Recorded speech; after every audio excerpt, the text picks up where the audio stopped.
I'm Puja Mehta from Cedars-Sinai, and my mentor is Dr. Noel Berry-Merce. I'm going to present this acupuncture trial that we just completed.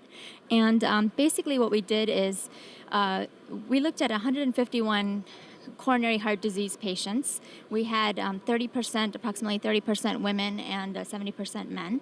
So these patients were primarily recruited from cardiac rehab.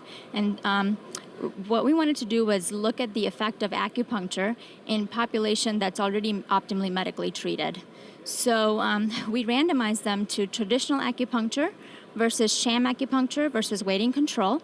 They got 3 weeks of treatment for 3 times a week treatment for 12 weeks. And I just want to show you here that the acupuncture points that we used are the ones that our acupuncture team came up with, which are demonstrated here, that have shown effects for altering cardiac autonomic function. The sham points, basically, it's non-acupuncture sites, so they're close to the acupuncture sites, but not in the meridians that stimulate the traditional acupuncture. And it was plastic stimulation. And these subjects were blindfolded. And then we had a waiting control group. And we looked at 24-hour heart rate variability, mental stress heart rate variability, and cold pressor testing. And basically, what we showed is that during exit, during their mental stress, we could really bring out some changes when you compared your traditional acupuncture patients to sham acupuncture. And what you saw was better high frequency, so higher high frequency and higher low frequency to high frequency ratio, and your RMSD and PNN50. So those are all markers of parasympathetic tone. So it seemed like their parasympathetic tone improved with traditional acupuncture compared to sham.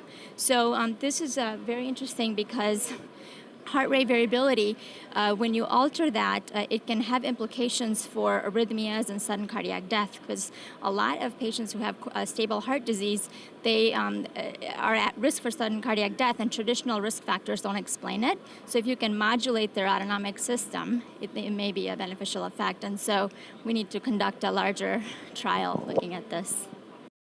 So acupuncture, is expensive for people because it's not paid for by insurance right now. But it's still, each session is probably about $50 to $75. So it's feasible, for 12 weeks. And if you see differences, and ultimately if it's helping with arrhythmias, then it would be worth it. Our clinical outcomes, the way the trial was designed, it was specifically to look at blood pressure, lipid panel, high-risk CRP, cortisol, and then peripheral endothelial function, and psychosocial variables. And we did not see any effect with acupuncture on those variables. We only saw an effect in the heart rate variability.